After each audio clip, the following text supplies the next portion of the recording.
Alhamdulillah, Alhamdulillahirabbil alamin. Nahmaduhu wa nasta'inuhu wa nastaghfiruh wa na'udzu billahi min syururi anfusina wa min sayyiati a'malina.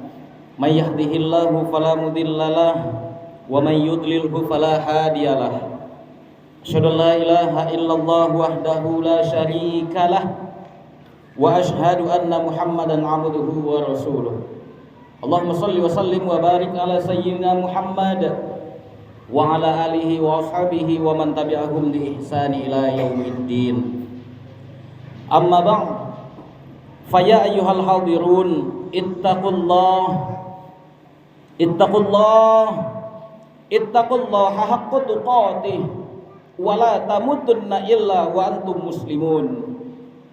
Faqala Allah ta'ala fi kitabihil karim, a'udzu billahi minasyaitonir rajim.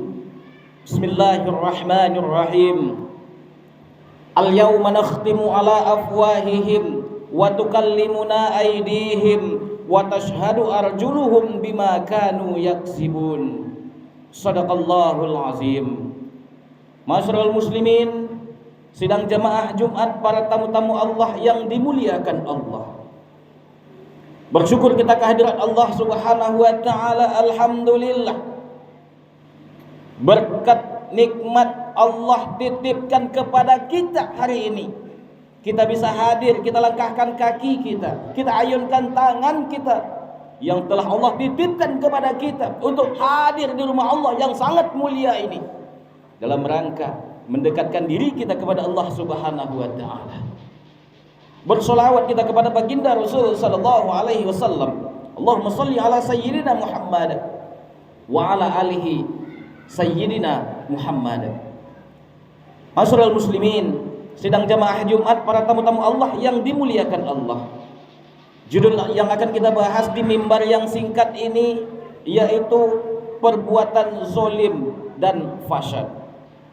Sebelum kita bahas judul ini, khatib ingin menyampaikan wasiat takwa buat kita bersama, yang sejatinya, yang seharusnya disampaikan oleh setiap khatib dimanapun berada. Siapapun khatibnya pasti menyampaikan wasiat ini. Untuk apa? Untuk mengajak kita senantiasa dekat dengan Allah Subhanahu wa taala. Mungkin keseharian kita jauh dari Allah, mungkin keseharian kita banyak lupa kita kepada Allah, mungkin keseharian kita lebih banyak dengki kita terhadap sesama kita, banyak zolim kita terhadap sesama saudara kita. Hari ini diingatkan, kalaulah pernah terbuat oleh kita kezoliman terhadap siapapun, hari ini diingatkan untuk senantiasa bertaubat kepada Allah. Tubu ilallah taubatan nasuha. Masyarul muslimin, sidang jamaah Jumat, para tamu-tamu Allah yang dimuliakan Allah. Coba kita lihat apa yang disebut dengan zolim tersebut. Menurut kaidah bahasa Arab, bahasa zolim itu memiliki 3 arti. Yang pertama yaitu berarti gelap. Yang kedua yaitu berarti meletakkan sesuatu tidak pada tempatnya. Artinya hari ini masyarul muslimin, kalau seandainya kita lihat pengertian zolim yang ada di sini, kalaulah kita selaku pembesar, kalaulah kita selaku pemimpin, kita meletakkan bawahan kita tidak sesuai dengan ilmu yang mereka miliki, artinya kita telah berbuat kezoliman. Makna zolim yang ketiga yaitu menganiaya orang lain, baik mengambil hartanya atau tidak menepati janji kepadanya dan lain sebagainya. Masyarul muslimin, sidang jamaah Jumat, para tamu-tamu Allah yang dimuliakan Allah, inilah yang disebut dengan zolim. Lalu coba kita lihat apa yang disebut dengan fasad. Fasad itu adalah segala sesuatu atau perbuatan yang tidak mengandung manfaat dari apa yang telah kita kerjakan. Artinya ma'asyiral muslimin, kalau hari ini kita melakukan sesuatu tidak ada manfaat dari apa yang kita lakukan tersebut, artinya kita sudah merugikan diri kita sendiri. Kita sudah berbuat fasad terhadap diri kita sendiri. Tentunya ketika kita melakukan hal tersebut, tentu akan mengundang kebencian Allah kepada kita. Masyarul muslimin, sidang jamaah Jumat, para tamu-tamu Allah yang dimuliakan Allah. Kalaulah hari ini banyak kedengkian kita lakukan, banyak kezaliman yang kita perbuat, mungkin janji tidak pernah kita tepati, perbuatan selalu menyakiti saudara-saudara kita, tetangga kita, kerabat kita, maka hari ini kalau itu terus-menerus kita kerjakan, ma'asyiral muslimin, ingatlah Allah akan cabut keberkahan dari hidup dan kehidupan kita yang ada di bumi ini. Keberkahan berumah tangga Allah akan ambil, keberkahan anak Allah akan ambil. Kenapa? Dan tentunya kalau seandainya hal ini terjadi, kezaliman senantiasa kita lakukan, tentunya Allah akan tanamkan kecintaan di dalam hati kita terhadap dunia ini. Ketika dunia sudah ada di dalam diri kita, ketika dunia sudah ada di dalam hati kita, maka kita akan sulit akan berpisah dari dunia tersebut. Man kana fid dunya hammahu, kata baginda Rasul sallallahu alaihi wasallam, barang siapa yang dunia merupakan tujuan utama hidupnya, dia sholat karena dunia supaya bisa dipuji oleh orang lain, dia berzakat juga supaya dipuji oleh orang lain, dia melaksanakan ibadah haji supaya dapat gelar, supaya bisa dipanggil Pak Haji, Ibu Hajah, semuanya karena dunia. Farakallahu alaihi amruhu, Allah akan cerai-beraikan seluruh urusannya. Allah akan cerai-beraikan. Allah tidak akan pernah persatukan hari ini yang merupakan niat kita, impian kita, cita-cita kita, tidak akan pernah Allah sukseskan. Kenapa? Wa ja'ala faqrahu baina ainaihi.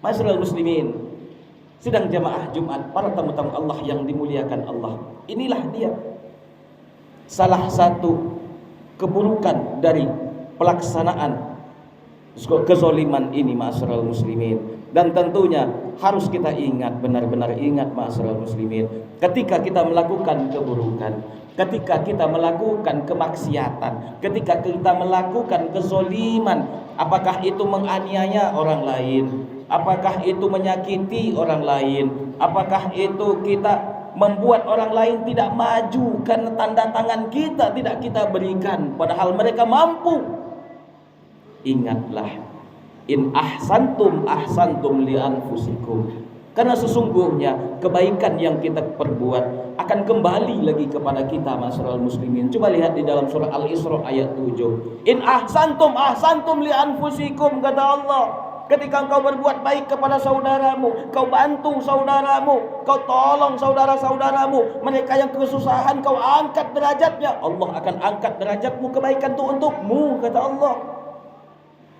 Wa in asaktum falaha, ketika engkau zalim kepada mereka, ketika perlakuan buruk engkau perlakukan kepada mereka, ketika mereka engkau aniaya, ketika mereka engkau zalimi, kata Allah, sesungguhnya kezaliman itu akan kembali kepadamu. Wa in asaktum falaha, kata Allah. Yang berbicara Allah, artinya janji Allah pasti akan terkabul. Innaka la tukhliful mi'ad, kata Allah.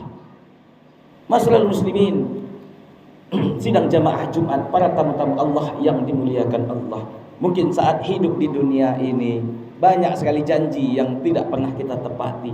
Kenapa? Yang berjanji adalah lisan. Lisan bisa berbohong. Manusia, saudara-saudara kita itu bisa kita tipu.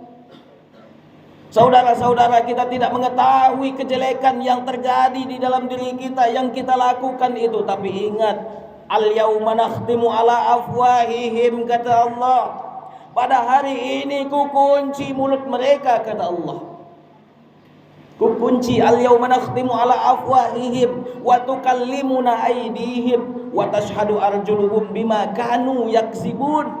Yang berbicara tangan mereka, yang bersaksi kaki mereka, anggota tubuh mereka. Mereka akan berkata, masyarul muslimin, kata tangan, ya Allah, si fulan ini gunakan aku untuk menyalahgunakan tanda tangannya untuk kepentingan pribadinya, ya Allah. Kata tangan, ya Allah, aku digunakan untuk melakukan perbuatan menjatuhkan saudaranya, ya Allah. Kata kaki, aku dijalankan ke tempat maksiat, ya Allah. Kita bertanggungjawabkan apa yang kita kerjakan hari ini, ma'asyiral muslimin.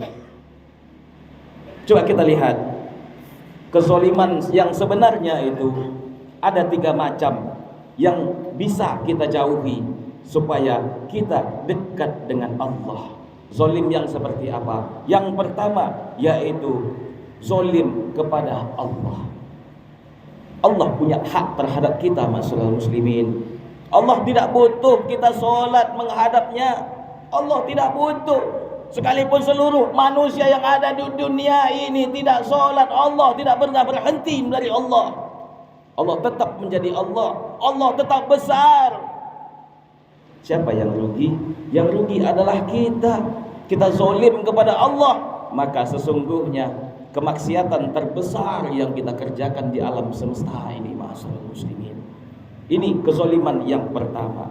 Yang kedua yaitu zalimnya manusia terhadap sesama manusia yang lain. Hari ini mungkin kita tahu saudara kita sulit, kita tahu saudara kita susah, tetangga kita sulit. Hari ini mungkin kita tahu jeritan anggota kita, kita tahu jeritan bawahan kita. Namun kita seakan-akan memekakkan telinga kita dari jeritan-jeritan mereka itu. Kita zalim kepada mereka. Ingatlah, suatu ketika Allah akan balikkan faktanya kepada kita, masyaallah muslimin. Bagaimana seandainya kita ada di posisi mereka itu, dan tentunya rasa itulah yang akan kita tanggung kelak, masyaallah muslimin.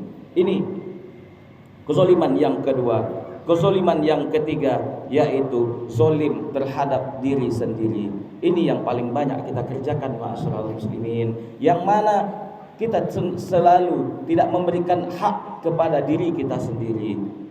Perut butuh makan, sering kita menunda-nunda makan demi pekerjaan yang sifatnya dunia.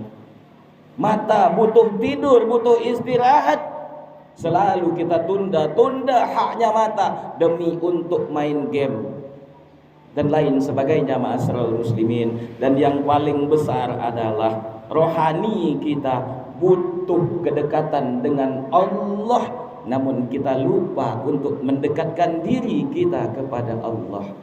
Coba kita hitung, ma'asyiral muslimin, sidang jemaah Jumat yang dirahmati Allah. Dalam satu hari satu malam itu berkumandanglah azan sebanyak 5 kali sehari semalam. Rohani kita butuh itu, ma'asyiral muslimin. Rohani kita butuh itu. Rohani kita butuh kita bawa datang ke masjid solat berjamaah. Sudahkah kita mencukupi kebutuhan rohani kita yang itu, ma'asyiral muslimin? Atau mungkin saat azan berkumandang kita sibuk dengan Android kita. Saat azan berkumandang kita sibuk dengan pekerjaan kita yang untuk mengajar dunia. Saat azan berkumandang kita sibuk dengan televisi dan internet kita. Kalau seandainya hal ini terjadi, ma'asyiral muslimin, maka ingatlah doa kita sepanjang-panjang apapun Allah tidak akan pernah dengar doa kita. Kenapa? Gak jelas. Seruan azan, hayya 'alal shalah, kata Allah, hayya 'alas shalah, silahkan salat, kata Allah, salat, mari salat, kata muazin, hayya 'alal falah, kata muazin, kalau mau sukses ke sini, kata muazin. Tapi apa jawaban kita? Tidak mau kita menghadap Allah Subhanahu wa taala. Ujung-ujungnya apa? Ingatlah, sebelum kain kafan membalut tubuh kita, sebelum kain kafan akan menggulung diri kita, sebelum tangan terlipat ke dada, saat itulah penyesalan akan datang kepada kita. Ma'asyiral muslimin, sidang jamaah Jumat, para tamu-tamu Allah yang dimuliakan Allah. Untuk itu, mari sama-sama kita jauhi sifat zalim ini, sifat menganiaya, sifat mencela. Kenapa? Menganiaya dan mencela tersebut adalah bagian dari kezoliman itu. Ketika kezoliman ini kita perbuat, ketika kezoliman ini kita lakukan, maka ingatlah, kebahagiaan dunia tidak akan pernah kita dapatkan. Rabbana atina fid dunya hasanah. Jangan pernah bermimpi kita mendapatkan kebahagiaan dunia, kebaikan akhirat. Jangan pernah kita bermimpi untuk mendapatkan itu, karena kezoliman selalu kita kerjakan. Terakhir, sebelum khatib menutup mimbar yang singkat ini, khatib ingin mengingatkan kepada kita semua, terkhususnya buat diri khatib ini. Ingatlah, Kata ulama kita, kehidupan umat manusia ini ibaratnya di antara azan dan sholat. Kita lihat di masjid-masjid kita, berapa lama sih senggang waktu azan kepada sholat? Paling lama 12 menit, paling lama 15 menit. Setelah itu akan dikumandangkan azan. Dan itulah kehidupan kita di alam dunia ini, ma'asyiral muslimin. Kita hidup diazankan, kita mati disolatkan. Inilah kehidupan kita. Kalau seandainya kita biarkan kehidupan kita ini berlalu tanpa mendekatkan diri kepada Allah, kita akan menyesal, ma'asyiral muslimin. Ingat, kehidupan yang singkat ini jangan kejar terlalu besar terhadap dunia. Pikirkan juga seperti apa bekal kita menghadap Allah Subhanahu wa taala besok. Ingat, tidak ada mayat yang di bawah sana tuh akan hidup kembali, hidup di permukaan bumi ini, mustahil. Tidak ada yang sudah mati itu kembali lagi ke alam semesta, tidak. Begitu juga kita. Ketika ruh sudah dicabut dari jasad, begitu pula kita. Yang ada hanyalah penyesalan. Allahumma rabbana sami'na wa absorna farji'na na'mal solihah. Ini yang kita minta kepada Allah. Angkat lagi aku ya Allah untuk berbuat kebaikan. Penyesalan datang terlambat, ma'asyiral muslimin. Ingat, kuburan itu kecil, kuburan itu sempit, kuburan itu gelap, dan kuburan itu akan dipenuhi oleh binatang-binatang yang berbisa, yang siap memangsa kita saat kita di alam kubur sana. Kalau kita tidak bawa teman saat hidup di dunia ini, ma'asyiral muslimin, tidak cari teman saat hidup di alam dunia ini, maka kita akan menyesal, kita akan merintih, kita akan menangis. Hidup di ruang yang gelap, hidup di ruang yang sempit, hidup penuh dengan binatang yang berbisa. Mana teman yang terbaik? Teman yang terbaik yang bisa kita bawa bersama kita di alam kubur, yaitu sholat. Perbanyaklah sholat, perbaiki sholat kita. Sesungguhnya sholat akan melindungi kita dari sempitnya kubur, dari gelapnya kubur, dari sengatan hewan-hewan berbisa yang ada di alam kubur. Mari kita berpikir bahwasanya boleh jadi besok pagi kita akan menghadap Allah Subhanahu wa taala. Jadi tentunya kita sudah mempersiapkan bekal sejak hari ini. Fa'tabiru ya ulil absar la'allakum tuflihun.